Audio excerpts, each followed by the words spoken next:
thug play. Habit with her assaulting people. Dirty basketball. Looks like she's trying to scoop out Caitlin Clark's eyeball. Carrington just bring up racism.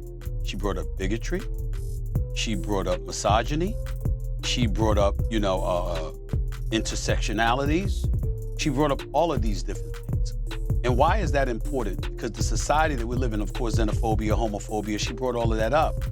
Why is it important to point that out? So when Carrington spoke up, I got where she was coming from. On national television, Stephen A. Smith didn't just criticize a WNBA star. He lit a fuse that threatens to blow the league wide open. With a single explosive word, he exposed a dark truth the WNBA has desperately tried to keep hidden. And now, the fallout could be catastrophic. It all started on the biggest stage in sports media. During his show, Stephen A. Smith looked directly into the camera and unapologetically branded Janet Carrington's style of play as nothing less than that of a thug. No way to block it.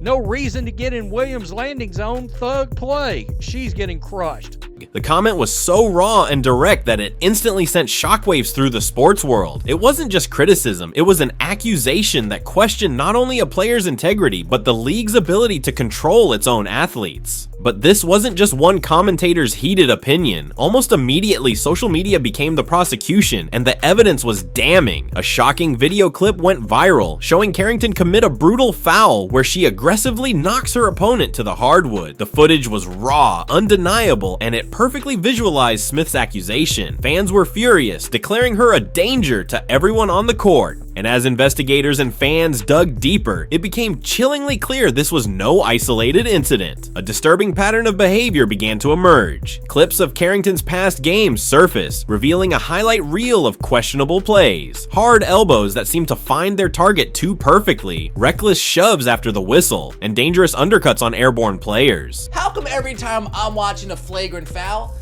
you're committing the foul? It started to become a habit with her assaulting people, and something just has to be done at this point.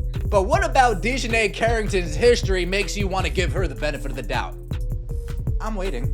The evidence suggested her aggression wasn't just competitive, it was a weapon. Yet, while the evidence mounted and the public outcry grew louder, a strange and deafening silence fell over the WNBA's headquarters. Commissioner Cathy Engelbert has refused to issue a single statement on Carrington's actions or Smith's accusations. Her silence has been so profound that it's started to feel like a confession, fueling suspicions that the league is intentionally protecting one of its own, even at the expense of player safety.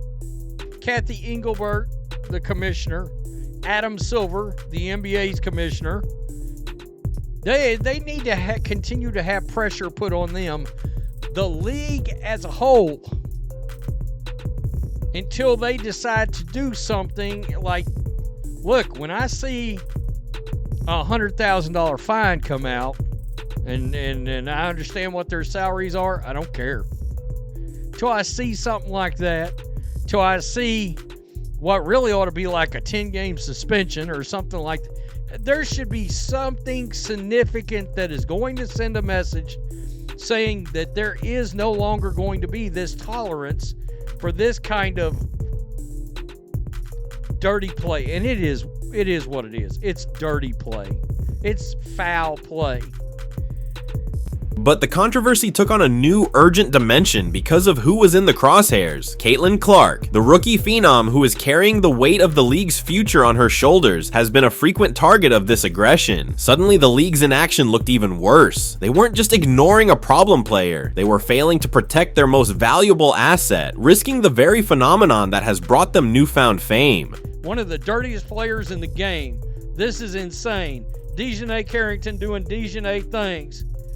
I mean, seriously, what are we doing?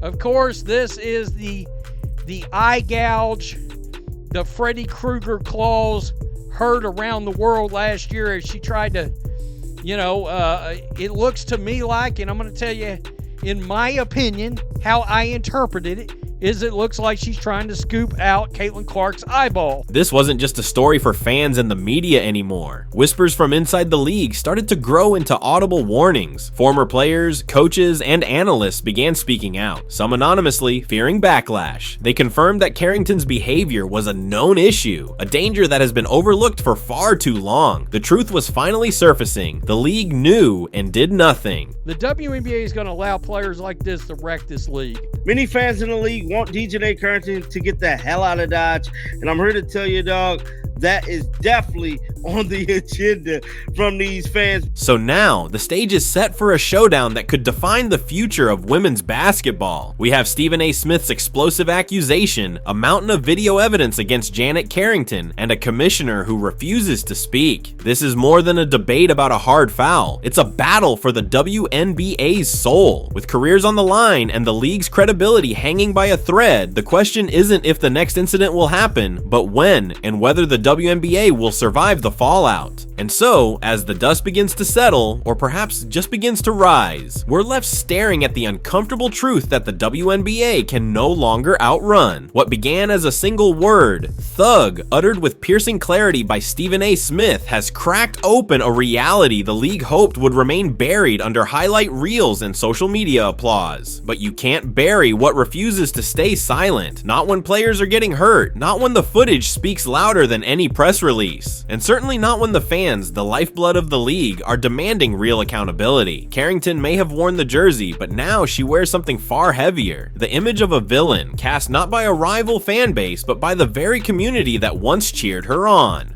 And the league. It stands awkwardly in the background, hoping its silence will serve as a shield. But the silence has become an indictment, because when leaders say nothing while chaos brews, they become complicit. And Cathy Engelbert's refusal to address the storm is not just cowardice, it's a betrayal. A betrayal of the players who want to compete safely, a betrayal of the fans who invested their trust, and most importantly, a betrayal of the future the league claims it wants to build. And at the center of this storm stands Caitlin Clark, a once-in-a-generation player who's done nothing but show up, deliver, and elevate the sport with every dribble, every pass, every shot. But her reward, elbows to the ribs, cheap shots from behind, and now silence from the very organization that should be her strongest ally. If this is how the league treats its brightest star, what message does that send to the rest of the locker room? That violence is strategy, that silence is protection, that popularity grants immunity. Make no mistake, this isn't just about Carrington, it's about culture, it's about consequences, it's about whether the WNBA is truly ready to evolve into the professional powerhouse it claims to be, or whether it's content to remain a league of double standards, where certain players are allowed to terrorize others in the name of passion, and any criticism is dismissed as overreaction.